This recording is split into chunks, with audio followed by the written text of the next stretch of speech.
नमस्कार दोस्तों, प्रतिवत क्लासेस में आपका स्वागत है। दोस्तों, महिला पर्यवेक्षक एग्जाम्स के लिए हम काफ़ी सारे एमसीक्यूज आपको लगातार दे रहे हैं और इसी श्रृंखला के तहत आज की जो हमारी क्लास है शिशु की प्रारंभिक देखभाल और शिक्षा से संबंधित है।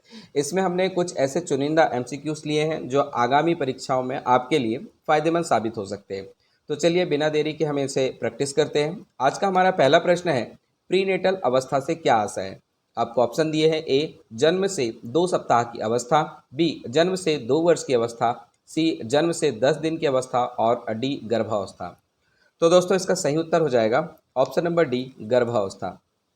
गर्भावस्था को ही प्रीनेटल अवस्था या प्रसव पूर्व अवस्था के नाम से जाना जाता है और गर्भावस्था का जो आरंभ होता है वो निषेचन के बाद से लेकर जन्म तक होता है। तो निषेचन से लेकर जन्म तक की अवस्था को ही हम प्रीनेटल अवस्था कहते हैं। अगला प्रश्न है, बच्चे पुरस्कार एवं दंड से सीखते हैं, यह किस सिद्धांतवादी ने कहा है। Option A B F Skinner, B Lev Vygotsky, C Howard Gardner और डी है जीन पियाजे। तो दोस्तों सही उत्तर ऑप्शन नंबर इसका ए हो जाएगा, बी एफ स्किनर प्रसिद्ध विद्वान थे, उन्होंने कहा था बच्चे पुरस्कार एवं दंड से सीखते हैं। अगला प्रश्न देखते हैं, किस विद्वान ने कहा था कि किशोर अवस्था को मनोलैंगिक विकास के जननांग चरण यानी जेनेटियल स्टेज के रूप में वर्णित किया है, जहां यौन और आक्रामक इच्छाएं पुनः सक्रिय होती हैं और यौन सुख का स्रोत माता पिता से बाहर के लोगों पर केंद्रित होता है। तो आपको विद्वानों के नाम दिए हैं, A Howard Gardner, B Sigmund Freud, C Lev Vygotsky और डी जीन पियाजे। तो दोस्तों इसका सही उत्तर ऑप्शन नंबर बी हो जाएगा, सिगमंड फ्रायड। इन्होंने कहा था कि किशोर अवस्था को मनोलैंगिक विकास के जननांग चरण यानी जेनेटियल स्टेज के रूप में वर्णित किया गया है, जहां यौन और आक्रामक इच्छाएं पुनः सक्रिय होती हैं और यौन सुख का स्रोत माता पिता से बाहर के लोगों पर यानी अन्य लोगों पर केंद्रित होता है। अगला प्रश्न हम देखते हैं, बोली जाने वाली भाषा की सबसे छोटी इकाई है। ए अर्थ विज्ञान, बी वाक्य विन्यास, सी स्वनिम और डी रूपग्राम। तो दोस्तों इसका सही उत्तर हो जाएगा ऑप्शन नंबर सी, स्वनिम। बोली जाने वाली भाषा की सबसे छोटी इकाई इसे स्वनिम बोलते हैं। स्वनिम के अलावा इसे अन्य नाम ध्वनिग्राम के नाम से भी जाना जाता है। तो ये भी आप याद रखेंगे, अन्य नाम इसको ध्वनिग्राम कहा जाता है या कभी कभी ये स्वनग्राम के नाम से भी जानते हैं। तो ध्वनिग्राम और स्वनग्राम तथा स्वनिम ये तीनों एक ही नाम है और ये बोली जाने वाली भाषा की सबसे छोटी इकाई है तथा ये किसी शब्द को अन्य शब्द से अलग करते हैं। अगला प्रश्न हम देखते हैं, मनोसामाजिक विकास का सिद्धांत निम्न में से किसके द्वारा प्रस्तुत किया गया। आपको ऑप्शन दिए हैं, ए जे पियाजे, बी एरिक एरिक्सन, सी वेस्लर और डी एल्बर्ट एवं एलियंट। तो दोस्तों सही उत्तर इसका ऑप्शन नंबर बी हो जाएगा, एरिक एरिक्सन। अगला प्रश्न हम देख लेते हैं, एरिक एरिक्सन के अनुसार पहचान बनाम पहचान संभ्रांति प्रायः देखी जाती है। ए शैशव अवस्था में, बी बचपन में, सी किशोर अवस्था में, डी वयस्क अवस्था में। तो दोस्तों सही उत्तर इसका ऑप्शन नंबर सी हो जाएगा। एरिक एरिक्सन के अनुसार पहचान बनाम पहचान संभ्रांति प्रायः देखी जाती है किशोर अवस्था में। इस अवस्था की जो अवधि होती है प्रायः 12 से लेकर 18 या 19 साल 18 साल तक होती है, जो कुछ कुछ बच्चों में ये 21 साल तक भी हो जाती है। इस अवधि के दौरान जो बालक होता है वह अपने आप की पहचान को और अपने आप को प्रतिष्ठा को स्थापित करने की कोशिश करता रहता है। अगला प्रश्न हम देखते हैं, पियाजे के अनुसार विशिष्ट मनोवैज्ञानिक संरचनाओं अनुभव से सही अर्थ निकालने के व्यवस्थित तरीके को क्या कहा जाता है। ऑप्शन ए मानसिक मेप, बी है मानसिक उपकरण, सी स्कीमा और डी है प्रतिमान। तो दोस्तों इसका सही उत्तर हो जाएगा ऑप्शन नंबर सी, स्कीमा। पियाजे के अनुसार विशिष्ट मनोवैज्ञानिक संरचनाओं अनुभव से सही अर्थ निकालने के व्यवस्थित तरीके को स्कीमा कहा जाता है। स्कीमा किसी भी काम को करने का तरीका होता है या किसी विषय से जुड़ी जानकारी को व्यवस्थित करने का तरीका होता है। तो यह याद रखेंगे, व्यवस्थित करने का तरीका ही स्कीमा होता है। तो ये मनोविज्ञान में भी यूज़ होता है, कंप्यूटर साइंस में भी यूज होता है। मतलब ये स्कीमा एक टेक्निकल शब्द है, आप इसे याद रखें। अगला प्रश्न देखते हैं। मनोविश्लेषण से बच्चों की सहायता के संबंध में इन विशेषज्ञों में से किसने कहा है? तो मनोविश्लेषण से बच्चों की सहायता की जाती है, किस विद्वान का मानना था? ए एरिक एरिक्सन, बी मॉन्टेसरी, सी फ्रायड और डी वाटसन। तो दोस्तों इसका सही उत्तर हो जाएगा ऑप्शन नंबर सी फ्रायड। यहाँ फ्रायड का मतलब है अन्ना फ्रायड। अन्ना फ्रायड इनका पूरा नाम है। तो अन्ना फ्रायड है, इनका कहना था मनोविश्लेषण से बच्चों की सहायता के संबंध में सहायता से मदद की जा सकती, मतलब मनोविश्लेषण से बच्चों की सहायता की जा सकती है, ऐसा इनका कहना था। और इन्होंने काम का एक बुनियादी सिद्धांत दिया था कि हर बच्चे को उसके अपने अधिकार में एक व्यक्ति के रूप में पहचाना जाना चाहिए। मतलब उन्हें बच्चा नहीं मानना चाहिए, उन्हें व्यक्ति मानना चाहिए, यह अन्ना फ्रायड का कहना था। अगला प्रश्न है, बालक के विकास के संदर्भ में निम्नलिखित में से कौन सा कथन सत्य है? ए विकास की गति बालक और बालिकाओं में एक समान है, बी विकास सामान्य से विशिष्ट की ओर अग्रसर होता है, सी विकास केवल आनुवांशिकी का परिणाम है और डी विकास सतत प्रक्रिया नहीं है। तो दोस्तों सही उत्तर होगा इसका ऑप्शन नंबर बी, विकास सामान्य से विशिष्ट की ओर। तो विकास जो होता है वो सामान्य से विशिष्ट की ओर अग्रसर होता है। किसी चीज़ के बारे में व्यापक जानकारी से शुरू करके फिर उस पर और अधिक विशिष्ट विवरण या जानकारी जोड़ना, इसे ही सामान्य से विशिष्ट की ओर अग्रसर होना कहा जाता है। इसे अन्य नाम से भी जाना जाता है, जिसे निगमनात्मक विधि कहा जाता है, या फिर इसे डिडक्टिव मेथड भी कहते हैं। ठीक है, तो ये भी याद रखें, अगर ये इसकी जगह निगमनात्मक पूछ देता है या फिर डिडक्टिव मेथड पूछ देता है, तो उसका अर्थ भी यही होता है कि किसी चीज़ के बारे में व्यापक जानकारी से शुरू करना और फिर उसे एक विशिष्ट विवरण या जानकारी से जोड़ना। तो ये सामान्य से विशिष्ट की ओर होगा। अगला प्रश्न हम देखेंगे, निम्नलिखित में से मानव पाचन तंत्र के भागों के संयोजन का वह कौन सा समुच्चय है जो कोई पाचन कार्य नहीं करता है? ऑप्शन दिए हैं, ए ग्रसिका, बी बृहदांत। ए में पहला ग्रुप है ग्रसिका बृहदांत मलाशय, दूसरा ग्रुप है बी मुखगुहिका बृहदांत और मलाशय, सी में है मुखगुहिका ग्रसिका मलाशय और डी है मुखगुहिका ग्रसिका बृहदांत। तो दोस्तों सही उत्तर ऑप्शन नंबर बी हो जाएगा, मुखगुहिका बृहदांत और मलाशय। ये तीनों ही जो है वो पाचन तंत्र का हिस्सा जरूर है, लेकिन ये पाचन में किसी प्रकार का मदद नहीं करते हैं। इनका मुख्य कार्य होता है कि अपना जो जो भी हम भोजन ग्रहण करते हैं उसे आगे खिसकाना या भोजन पचने के बाद में जो अपशिष्ट बचता है उसको बाहर निकालना। तो इस तरह से मुखगुहिका बृहदांत और मलाशय ये तीनों ही पाचन तंत्र का हिस्सा है, लेकिन पाचन नहीं करते हैं। अगला प्रश्न है, बालकों के सामाजिक विकास को प्रभावित करने वाले तत्व हैं। ए आर्थिक तत्व, बी वंशानुगत तत्व, सी शारीरिक तत्व और डी सामाजिक परिवेशजन्य तत्व। तो दोस्तों इसका सही उत्तर हो जाएगा ऑप्शन नंबर डी, सामाजिक परिवेशजन्य तत्व बालकों के सामाजिक विकास को प्रभावित करने वाले तत्व होते हैं। अब यहाँ पर सामाजिक परिवेशजन्य तत्व के बारे में थोड़ी बात कर लेते हैं। सामाजिक परिवेशजन्य तत्व, जिन्हें सामाजिक परिवेश के नाम से भी हम जानते हैं, समाज की मान्यताओं, रीति रिवाजों, व्यवहारों और संरचनाओं का एक योग होता है जो किसी व्यक्ति या समूह को प्रभावित करता रहता है। तो सामाजिक परिवेशजन्य तत्व किसी व्यक्ति को जिस तरह से प्रभावित करते हैं, उसी प्रकार से बालकों को भी ये प्रभावित करते हैं। अगला प्रश्न देखेंगे, ब्रिजेजे के अनुसार उत्तेजना भाग है। ए सामाजिक विकास का, बी शारीरिक विकास का, सी संवेगात्मक विकास का और डी मानसिक विकास का। तो दोस्तों सही उत्तर होगा इसका ऑप्शन नंबर सी, संवेगात्मक विकास का। ब्रिजेजे के अनुसार शिशु में जन्म के समय केवल उत्तेजना होती है और 2 वर्ष की आयु तक उसमें लगभग सभी संवेगों का विकास हो जाता है। शिशु जन्म के समय से ही संवेगात्मक व्यवहार की अभिव्यक्ति करने लगता है और इस दौरान बच्चा रोने लगता है।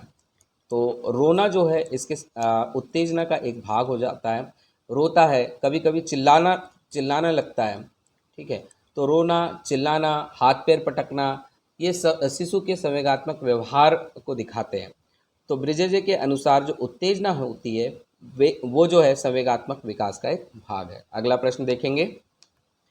अधिगम अक्षमता के प्रकार हैं। आपको ऑप्शन दिए हैं। ए गणित संबंधी समस्या, बी लिखने की समस्या, सी पढ़ने की समस्या, डी उपर्युक्त सभी। तो दोस्तों इसका सही उत्तर हो जाएगा ऑप्शन नंबर डी। अधिगम अक्षमता के प्रकार में ये सारी चीज़ आएंगी। गणित संबंधी समस्या, लिखने की अक्षमता, पढ़ने की समस्या। अधिगम अक्षमता या सीखने की कठिनाई मस्तिष्क की जानकारी को संसाधित करने में होने वाली समस्या है।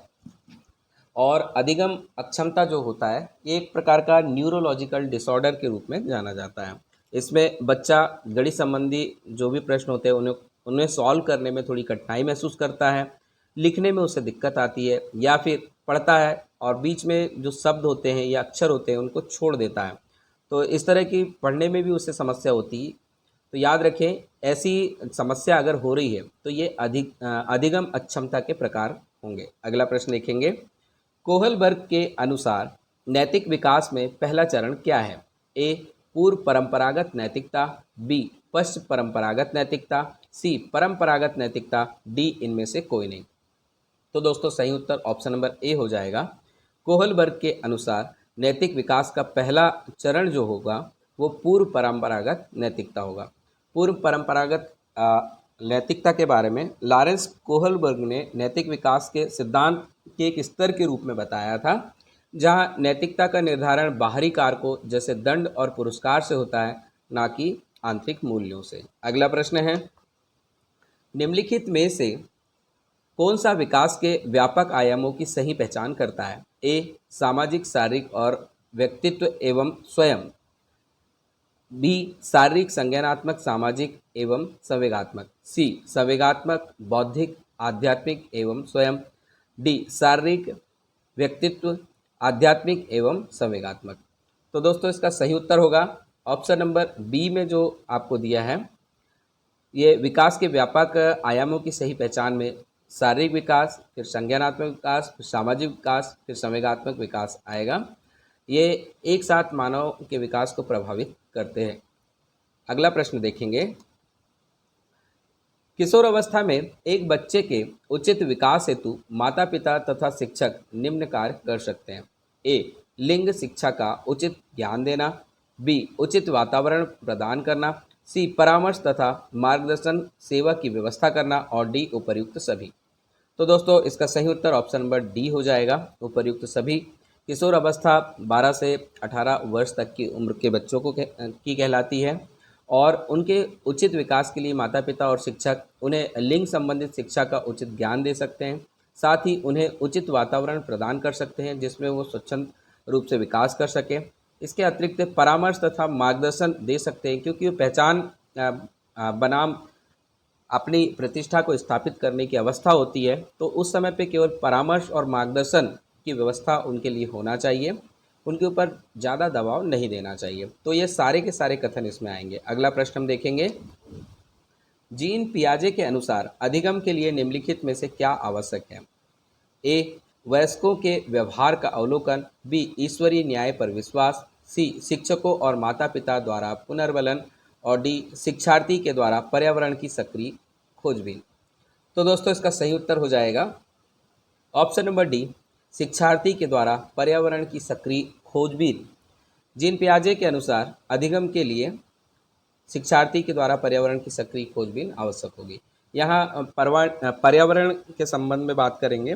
पर्यावरण इसमें जिस पर्यावरण की बात कर रही है, ये किसी संगठन में बाहरी वातावरण में हो रही घटनाएं, प्रवृत्तियां और उनके संबंध में जानकारी प्राप्त करने के बारे में कहा गया है।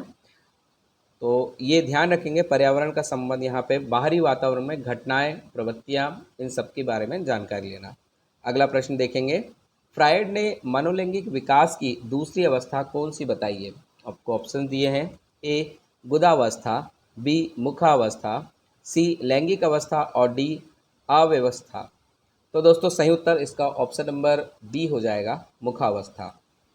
फ्रायड के मनोलैंगिक सिद्धांत में मानव विकास के 5 चरण बताए हैं। इसमें मौखिक, गुदा, लिंग, सुप्तावस्था और जननांग, ये एक के बाद एक आते हैं।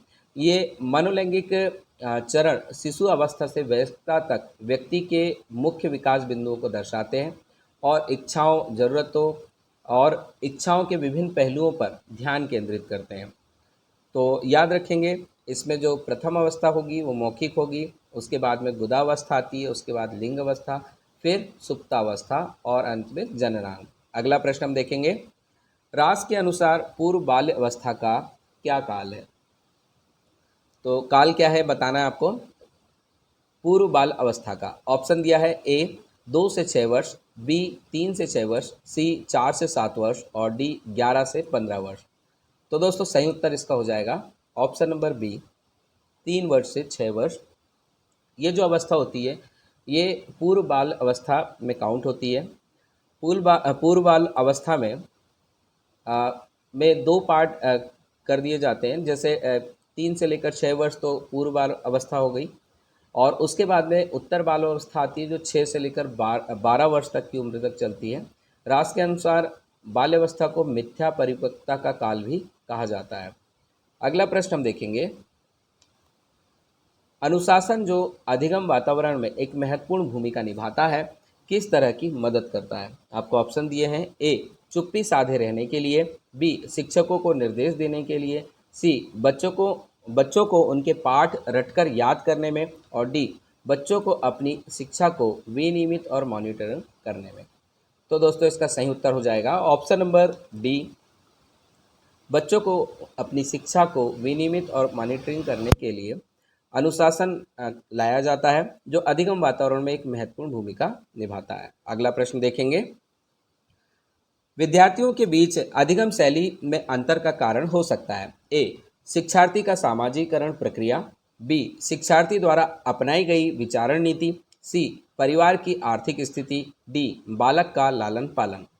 तो दोस्तों सही उत्तर इसका ऑप्शन नंबर बी हो जाएगा। शिक्षार्थी द्वारा अपनाई गई विचारण नीति जो होती है वो हर छात्र की अलग अलग होती है, हर बालक की अलग अलग होती है, इसलिए विद्यार्थियों के बीच में अधिगम शैली में अंतर हो सकता है, मतलब उनके सीखने के प्रकार में अंतर हो सकता है। और भी कई व्यक्तिगत और पर्यावरणीय कारक हो सकते हैं जिसमें अलग अलग विद्यार्थी अलग अलग तरीके से रुचि लेता है और अलग अलग तरीके से सीखता है। इसके अलावा अलग अलग बालकों की क्षमताएं भी होती है, सामाजिक सांस्कृतिक पृष्ठभूमि और सीखने के लिए अपनाई गई रणनीतियाँ, ये सारी की सारी चीज़ें जो होती हैं वो बालकों के बीच में अधिगम शैली में अंतर के कारण हो सकते हैं। अगला प्रश्न हम देखेंगे, बच्चे की बुद्धि लब्धि 90 से 110 के मध्य है, वह है ए सामान्य बुद्धि, बी प्रखर बुद्धि, सी उत्कृष्ट बुद्धि और डी प्रतिभाशाली। तो दोस्तों 90 से लेकर 110 तक इसने पूछा है। तो इससे पहले भी हमने कई बार डिस्कशन किए हैं, अगर ये 90 से लेकर 110 तक यानी 109 तक है, 90 से लेकर 109 तक है, तो 90 से लेकर 109 तक वाले जो बच्चे होते हैं वो औसत बुद्धि के कहलाते हैं। ठीक है, तो इसका आ जाएगा औसत बुद्धि मतलब एक सामान्य बुद्धि, इसलिए ऑप्शन नंबर ए सही हो जाएगा। इसके अलावा अगर हम बात करें तो 109 से लेकर के यानी 110 से लेकर के, यहाँ इसको 110 करेंगे, 110 से लेकर से 119 तक के जो बच्चे होते हैं वो सामान्य से थोड़े और ऊपर होते हैं, यानी उच्च औसत होते हैं, तो ये उच्च औसत हो जाएंगे। इसके अतिरिक्त जब हम बढ़ते हैं 120 से लेकर 129 तक, 129 तक अगर बात करें तो ये श्रेष्ठ बुद्धि के बच्चे कहलाते हैं, और 129 से लेकर यानी 130 से लेकर 140 तक के जो बच्चे होते हैं उसे आप प्रतिभावान कह सकते हैं, प्रतिभावान। तो ये बुद्धि लब्धि के बारे में है। अगर ये 90 से कम होता है यानी 80 से 89 तो अल्प औसत, इस तरह से बुद्धि लब्धि अलग अलग बताई जाती है। यहाँ पूछा है 90 से 110 के मध्य में, तो ये सामान्य बुद्धि के लक्षण होते हैं। अगला प्रश्न हम देखेंगे, अनेक लोगों से प्रभावी ढंग से जुड़ जाने वाले बच्चे होते हैं। ए बहिर्मुखी, बी सामाजिक, सी प्रत्येक से संप्रेषण हेतु तत्पर और डी उपर्युक्त सभी। तो दोस्तों इसका सही उत्तर हो जाएगा ऑप्शन नंबर डी, उपर्युक्त सभी। अनेक लोगों से प्रभावी ढंग से जुड़ जाने वाले बच्चे प्रायः बहिर्मुखी व्यवहार के होते हैं। ठीक है, प्रखर और सामाजिक रूप से वो सक्षम होते हैं, सामाजिकता उनको ज़्यादा समझ आती है, लोगों से मेल जोल उन्हें अच्छा लगता है, और प्रत्येक से संप्रेषण हेतु तत्पर होते हैं, मतलब हर किसी से बातचीत करना चाहते हैं। तो उपरोक्त सभी इसका सही उत्तर होगा। अगला प्रश्न हम देखेंगे, प्राथमिक कक्षा में सकारात्मक वातावरण निर्मित करने के लिए एक शिक्षक को क्या करना चाहिए, आपको बताना है। ए, सुबह प्रत्येक बच्चों का अभिवादन करना चाहिए। बी, विभेद नहीं करना चाहिए और प्रत्येक बच्चे के लिए समान लक्ष्य सुनिश्चित करने चाहिए। सी, समूह गतिविधियों के दौरान समाज मिति के आधार पर उन्हें अपने समूह बनाने की अनुमति देना चाहिए। और डी, सकारात्मक अंत वाली कहानियाँ सुनानी चाहिए। तो दोस्तों इसका सही उत्तर हो जाएगा ऑप्शन नंबर बी, प्राथमिक कक्षा में सकारात्मक वातावरण निर्मित करने के लिए प्रायः शिक्षक को विभेद नहीं करना चाहिए, यानी किसी प्रकार का भेदभाव नहीं करना चाहिए किसी भी आधार पे, और प्रत्येक बच्चे के लिए समान लक्ष्य सुनिश्चित करने चाहिए। अगला प्रश्न देखेंगे, कक्षा का मुक्त वातावरण जहां अध्यापक एवं छात्र आपस में सहभागी होते हैं और एक दूसरे का ध्यान रखते हैं, ऐसे वातावरण में कौन सी शिक्षण स्तर सहायक होगा। तो यहाँ पे स्पष्ट पूछा है, अध्यापक एवं छात्र आपस में सहभागी होते हैं और एक दूसरे का ध्यान रखते हैं, तो ऐसे वातावरण में कौन सा शिक्षण स्तर सहायक होगा। ऑप्शन ए है स्मरण स्तर, बी अवबोध स्तर, सी विमर्शी स्तर और डी स्वायत्त विकास स्तर। तो इसका सही उत्तर होगा ऑप्शन नंबर सी, विमर्शी स्तर। विमर्शी स्तर से तात्पर्य यहाँ विचार विमर्श या चिंतन का स्तर होता है, जहाँ व्यक्ति किसी विशेष विषय या फिर समस्या पर गहराई से सोचता है, उसका विश्लेषण करता है और समाधान करने की कोशिश करता है। यह शिक्षण अधिगम के उच्चतम स्तर में काउंट होता है। अध्यापक और छात्र जब आपस में सहभागी होते हैं, एक दूसरे का ध्यान रखते हैं, तो एक प्रकार का एक अच्छा माहौल बनता है जिसमें अच्छा विचार विमर्श हो जाता है। इसलिए इसका सही उत्तर होगा विमर्शी स्तर। अगला प्रश्न हम देखेंगे, बच्चों में सीखने और सुनने के लिए अधिगम योग्य वातावरण के लिए निम्न में से कौन सा विकल्प उपयुक्त है। ए, लंबे समय के लिए निष्क्रिय रूप से सुनना। बी, निरंतर गृहकार देते रहना। सी, सीखने वाले द्वारा व्यक्तिगत कार्य करना। और डी, शिक्षार्थियों को कुछ यह छूट देना कि क्या सीखना है और कैसे सीखना है। तो दोस्तों इसका सही उत्तर होगा ऑप्शन नंबर डी, शिक्षार्थियों को कुछ यह छूट देना कि क्या सीखना है और कैसे सीखना है। तो बच्चों में सीखने और सुनने के लिए अधिगम योग्य वातावरण बनाने के लिए इस तरह की छूट बच्चों में देनी चाहिए ताकि वो ज़्यादा से ज़्यादा सीख सकें। अगला प्रश्न देखेंगे, निम्न में से एक प्राथमिक स्तर के शिक्षक के लिए सबसे महत्वपूर्ण गुण कौन सा है। ए, शिक्षक विधियों में सक्षमता और विषय का ज्ञान। बी, उच्च मानक भाषा में पढ़ने की क्षमता। सी, पढ़ाने की उत्सुकता। और डी, धैर्य और लगन। तो दोस्तों इसमें प्राथमिक स्तर पर पूछा है, उसके आधार पर आपको उत्तर देना है। तो दोस्तों इसका सही उत्तर हो जाएगा ऑप्शन नंबर डी, धैर्य और लगन। प्राथमिक स्तर के शिक्षक के लिए सबसे महत्वपूर्ण गुण के रूप में धैर्य और लगन को माना जाता है। और धैर्य लगन के साथ में शिक्षक में सहानुभूति और बच्चों को सीखने के लिए प्रेरित करने की क्षमता भी होनी चाहिए। तो जब ये धैर्य और लगन के साथ में ये वर्क करते हैं तो बच्चा सकारात्मक रूप से सीखता है और सहायक शिक्षण वातावरण प्रदान करने में मदद करता है।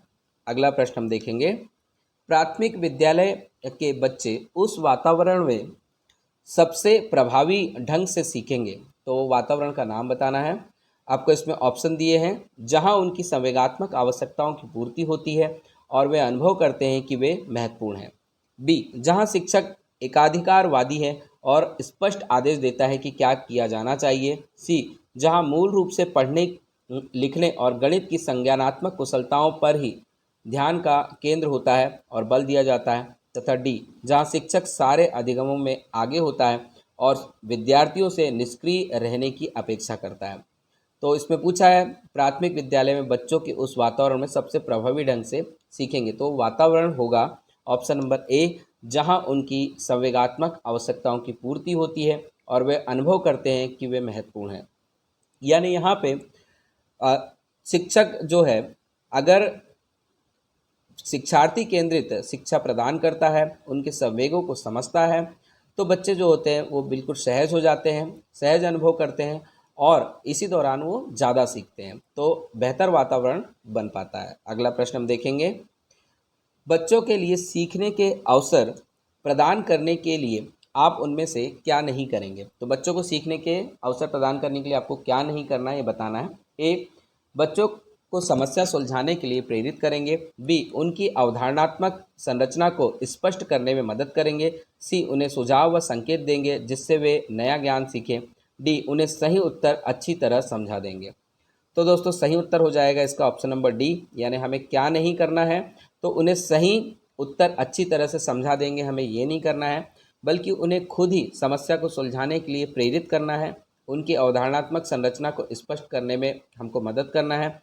उन्हें सुझाव देना है, उन्हें कभी कभी क्लू दे सकते हैं, संकेत दे सकते हैं, और वो नया ज्ञान सीखे ऐसा उन्हें प्रेरित कर सकते हैं। ऑप्शन नंबर डी इसका सही उत्तर है। अगला प्रश्न है, मानव विकास का प्रारंभ होता है। ए, पूर्व बाल्यावस्था से।